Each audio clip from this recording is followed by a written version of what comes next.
Lachka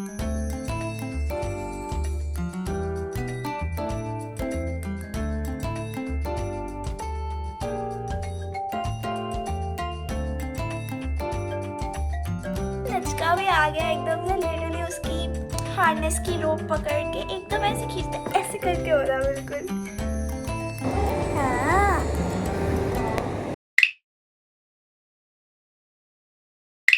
hello everyone, welcome back to Lakshya की दुनिया and welcome back to my productive study vlog winter vacation addition.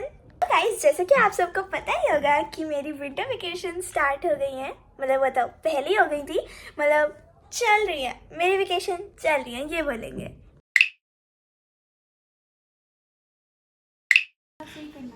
नहीं ठीक है, गला ऊंचा होना चाहिए ना, गर्म सर्द लग रही है, अच्छी लग रही है। डार्क कलर है, अच्छा लग रहा बनाओ, कैमरा हिलाओ ना, वो जहाँ जा रहा है उस तरफ करो। है। अच्छा अच्छा, अपने हाँ। पहले वाले स्वेटर से पोछा लगा रहे तो चल चलो। ओके गाइस, सो अभी मैं लंच में खा रही हूँ। आपको हीटर की आवाज़ आ रही होगी, मैंने हीटर चला रखा है क्योंकि मैं अभी नहा कर आई हूँ एंड मुझे लग रही है बहुत ज़्यादा ठंड। दैट्स व्हाई मैं हीटर के आगे बैठी हूँ, लाइक ऑब्वियसली। सो आज मैं खाने वाली हूँ लंच में idli with sambar. I just love eating idli sambar. It's delicious. Let me just break it and put it in the sambar for extreme nice taste. And guys, अभी खाना खा के मैं एमी को वॉक कराने में लेके जाने वाली हूँ। एमी बाहर बाहर हाँ हाँ, मैं पता है बहुत दिनों से कह रही थी बनाने के लिए, आज फाइनली बना के मिल गई। हाँ, आप भी खाओगे? वो आपको पता है? ओके, तो मैं खाऊंगी। सही बात है। गाइस, अभी को ब्रोकली बहुत ही ज़्यादा पसंद है और ब्रोकली का डंठल भी वो चबाता रहता है, उसको बहुत पसंद है वो भी।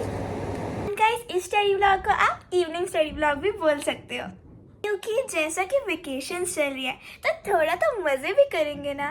तो मैंने सुबह से अभी तक मज़े करे and now need to study.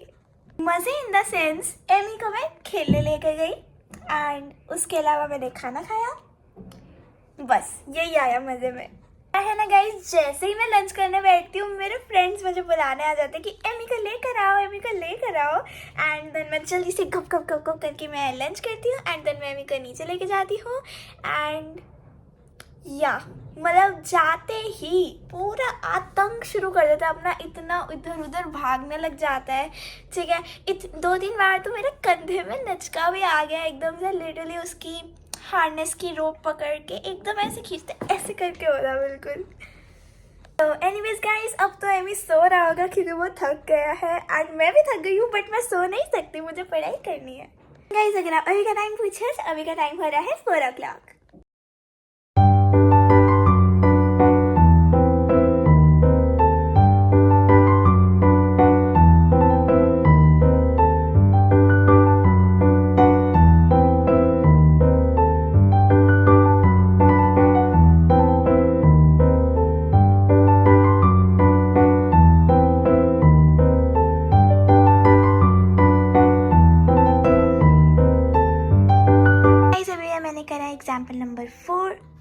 Example number 5 solve. And इसमें सबसे पहले तो ये फिगर दी हुई है, हाँ ये वाली, ये फिगर दी हुई है एंड इस फिगर में यहाँ पे मैंने बनाई है।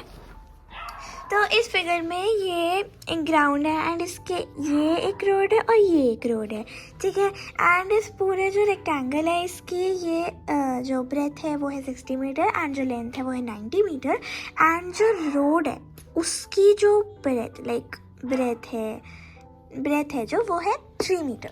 तो अब हमें इस रोड का एरिया निकालना है पहले क्वेश्चन में। तो मतलब इस क्वेश्चन के 2 पार्ट है, तो पहले पार्ट में हमें इसका एरिया निकालना है। तो area of road parallel to length, तो जो पैरेलल है लेंथ के 90 मीटर, ये जो पैरेलल है लेंथ के जो रोड, पहले हम उसका निकालेंगे। तो ये भी एक रेक्टेंगल ही है ये जो रोड है, तो इसके एरिया का फॉर्मूला लेंथ इंटू ब्रेथ होगा।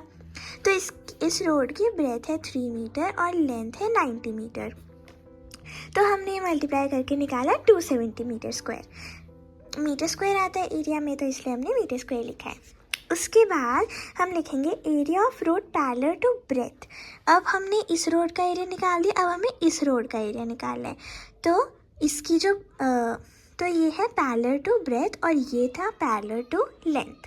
तो अब ये जो है इसकी, ये भी एक रेक्टेंगल शेप की रोड है एंड इसकी जो लेंथ है वो है 60 मीटर एंड जो ब्रेथ होगी वो है 3 मीटर। ये 3 मीटर यहाँ से भी है, 3 मीटर ये यहाँ से भी है, हर जगह से 3 मीटर ही है। तो ऐसे हमने 60 × 3 कर लिया एंड यहाँ पे हमारा 180 मीटर स्क्वायर आ गया। अब ये जो सेंटर में एक स्क्वायर बन रही है, जो सेंटर में एक रोड है, ये एक दूसरे के ऊपर क्रिस क्रॉस हो रही है। सपोज ये रोड है सीधी और ये उसके ऊपर ये दूसरी रोड है, तो ये इसके ऊपर ऐसे हो रही है ना, ऐसे ऊपर आ रही है, पर ऐसे ऊबड़ खाबड़ तो रोड नहीं होगी। तो जो सेंट्रल में जो स्क्वायर बन रहा है हमें उसका एरिया माइनस करना होगा, तो उसका एरिया पहले निकालना होगा। तो ये जो अंदर का छोटा सा स्क्वायर है, ये स्क्वायर है और स्क्वायर के एरिया का फॉर्मूला होता है साइड स्क्वायर। अब इसकी सारी साइड 3 मीटर है, जैसे कि ये 3 है, तो हमने 3 स्क्वायर कर दिया जो कि होता है 9 मीटर एंड सेंट्रल रोड का एरिया आ गया है 9 मीटर स्क्वायर। तो अब हमें यहाँ पर सबके एरिया को प्लस कर देना है और जो सेंट्रल स्क्वायर का एरिया है उसे हमें माइनस कर देना है। तो यहाँ पे एरिया ऑफ सेंट्रल ये तो हो गया।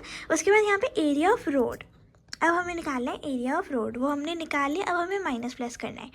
तो एक सेकेंड, ये मैंने क्या कर दिया, I am so sorry guys, एक गड़बड़ हो गई, मैंने कर दी एक गड़बड़। इस गड़बड़ मैंने ये करी कि यहाँ पे 270 + 180 करा है मैंने, बट मैंने गलती से माइनस लिख दिया। मैंने करा प्लस है बट गलती से मैंने लिख दिया माइनस। ओके, सो यहाँ पे ये इन दोनों को प्लस करके जो बीच का सेंट्रल स्क्वायर है उसका एरिया हो जाएगा माइनस। तो यहाँ पे 270 + 180 - 9, तो यहाँ पे 270 + 180 होता है 450 - 9 जो कि होता है 441 metre square. So this is the area of road. ये तो सारा करके हमने एरिया ऑफ रोड निकाल दिया। अब जो दूसरा पार्ट कह रहा है इस क्वेश्चन का दूसरा पार्ट पूछ रहा है कि इस रोड को कंस्ट्रक्ट करने की कॉस्ट बताओ अगर पर मीटर स्क्वायर 550 रुपीज़ है। तो यहाँ पे मैंने एक ही स्टेप में लिख दिया बिकॉज ज़्यादा स्पेस नहीं था यहाँ पे। So now cost for construction, ये आई डोंट नो इसकी स्पेलिंग सही है या नहीं, आई डोंट नो, वैसे सही होगी, छोड़ो। तो एक सेकेंड, यहाँ पे सी आना चाहिए। हाँ, मैंने सी लिखा है, ये सी लग नहीं रहा पर मैंने ये सी लिखा है। ओके, सो यहाँ पर अब हम इसको मल्टीप्लाई कर देंगे, मतलब पर मीटर स्क्वायर है 550 रुपीज़ कंस्ट्रक्शन का, और अगर 441 को इससे मल्टीप्लाई करेंगे तो 441 मीटर स्क्वायर के लिए कितनी कॉस्ट लगेगी वो निकल जाएगी। तो यहाँ पे हम करेंगे 441 × 550, जिसमें आंसर आया है 24250। इतना बड़ा मल्टीप्लाई मैंने यहाँ पे नहीं करा है, मैंने वैसे कर लिया रफ में।